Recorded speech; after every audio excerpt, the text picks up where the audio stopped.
Quando se trata do direito das famílias, um tema sumamente importante é a alienação parental. Mas o que é alienação parental?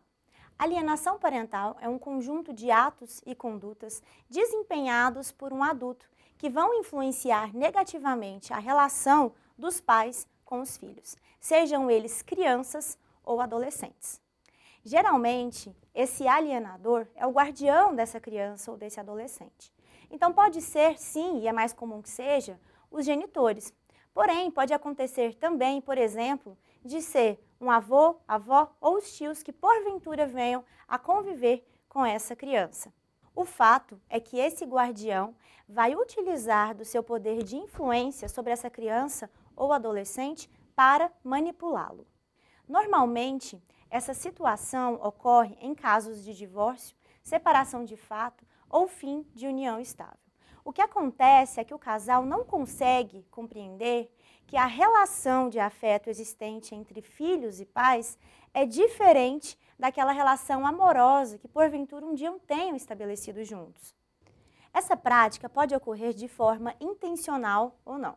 A forma intencional é esse caso clássico de que alguém, nutrido por um sentimento de rancor, ódio, vingança, começa a maldizer o ex-companheiro, o ex-marido, para a criança ou para o adolescente. Mas também pode ocorrer de forma não intencional, ou seja, num comportamento, num hábito de estar sempre desabafando dentro de casa, acaba falando mal ou às vezes até falando mentiras na frente da criança ou do adolescente a respeito daquele genitor ou daquela genitora. É importante ressaltar que ser verdade ou não, aquilo que está sempre sendo falado para a criança ou para o adolescente, reforçado na mente dele, é irrelevante. É irrelevante no ponto que não importa se o pai realmente está impontual no pagamento da pensão alimentícia, não importa se a mãe já está no terceiro relacionamento após o fim daquela união conjugal, daquela união estável. Nada disso pode ser suporte para afastar a criança de seus pais. A Lei 12.318 de 2010, conhecida como Lei da Alienação Parental, traz um rol de condutas tipificadas como alienação parental. A primeira delas, mais conhecida, é a campanha difamatória, ou seja, é o famoso falar mal. Nesse tipo de conduta, o alienador está sempre falando mal, criticando o genitor ou a genitora para as crianças ou na frente das crianças. Outra prática de alienação parental é dificultar a autoridade parental, ou seja, impedir que aquele genitor ou aquela genitora participe de decisões importantes na vida do menor. Por exemplo, a escolha da escola onde aquela criança vai estudar. Se o alienador impede que o genitor participe da tomada dessa decisão, isso é alienação parental. Omitir de maneira proposital informações acerca da vida do menor também é conduta tipificada como alienação parental.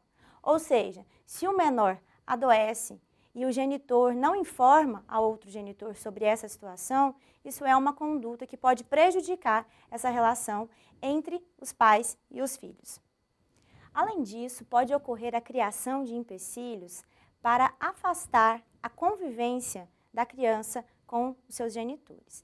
Então, por exemplo, chegou o dia da visita e a mãe ou o pai informa, não é, a outro genitor que a criança não tem interesse em estar com ele naquele dia, isso pode se configurar alienação parental. É claro que cada caso é um caso e deve ser analisado de forma isolada. Quando não há alienação parental, a tendência, o que é esperado, é que se a criança de fato não quer estar com o seu pai ou sua mãe naquele momento, que o outro genitor estimule, incentive, mostre para ela como é importante passar aquele tempo com o outro para estreitar esses laços entre pai e filho ou mãe e filho.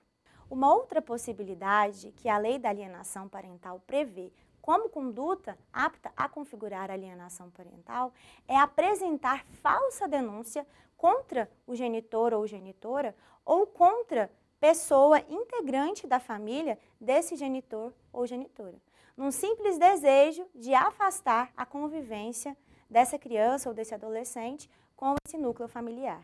Por fim, de acordo com a lei, configura também alienação parental a mudança de domicílio injustificada para impedir que filhos convivam com seu pai ou com a sua mãe. Independente da conduta a ser praticada, entende-se que qualquer uma delas fere o direito da criança e do adolescente, que é um direito fundamental a uma convivência familiar saudável e equilibrada. Além disso, essas práticas afastam as crianças, os adolescentes de seus pais. Em qualquer caso, entende-se que qualquer uma dessas condutas fere o direito fundamental da criança e do adolescente a uma convivência familiar saudável e equilibrada. Além disso, afetam a relação de afeto existente entre pais e filhos. E é por isso que a legislação prevê também punições para essas condutas. Essas condutas praticadas vão influenciar fortemente o desenvolvimento psicológico dessa criança ou desse adolescente. Então, para além de consequências jurídicas, nós temos também grandes consequências emocionais. E é por isso que hoje se fala em uma síndrome da alienação parental. É possível identificar alguns comportamentos na criança ou no adolescente para a gente conseguir enxergar se essa síndrome existe, se eles podem estar tendo algum comportamento relacionado com essa síndrome da alienação parental. Por exemplo, é uma tendência a criança ou adolescente começar a difamar o pai ou a mãe, desqualificar a pessoa do pai ou da mãe. Então, por exemplo, o meu pai é um bandido, o meu pai não tem dinheiro para arcar com os meus estudos, meu pai não consegue me sustentar. Ou então, a minha mãe todos os dias está com um namorado novo, a minha mãe bebe demais. Frases assim são ditas, na verdade, pelo genitor ou por pessoas da família, né, do genitor, e aí essas crianças, esses adolescentes começam a repetir. Então isso pode sim fazer parte desse rol de condutas aptos a identificarmos essa síndrome da alienação parental. É comum também que a criança e o adolescente comece a apoiar o alienador em qualquer conflito.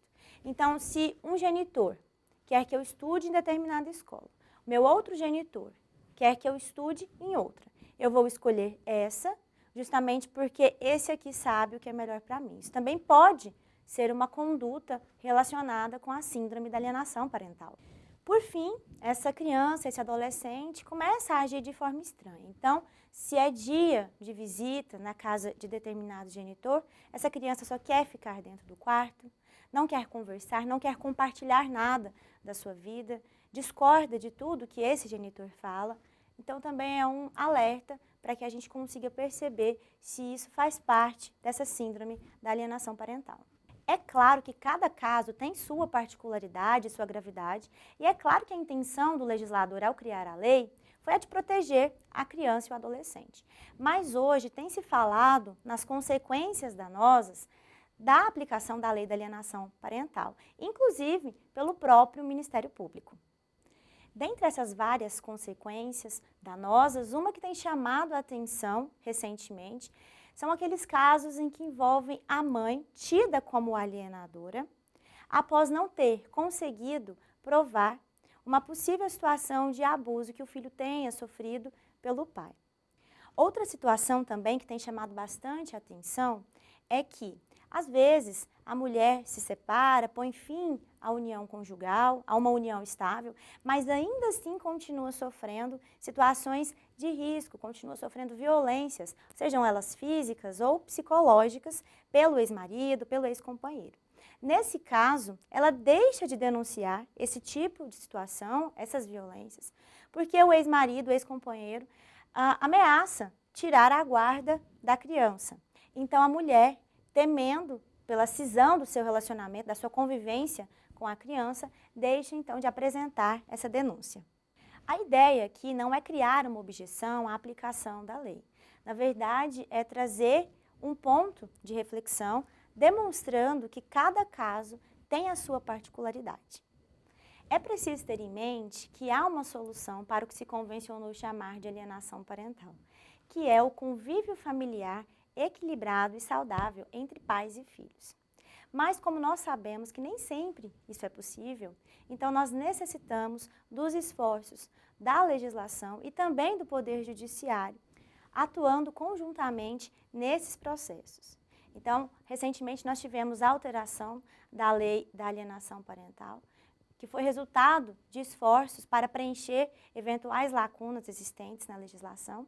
E também é preciso que o Poder Judiciário atue com maestria, unir a técnica com o tratamento humanístico direcionado às pessoas.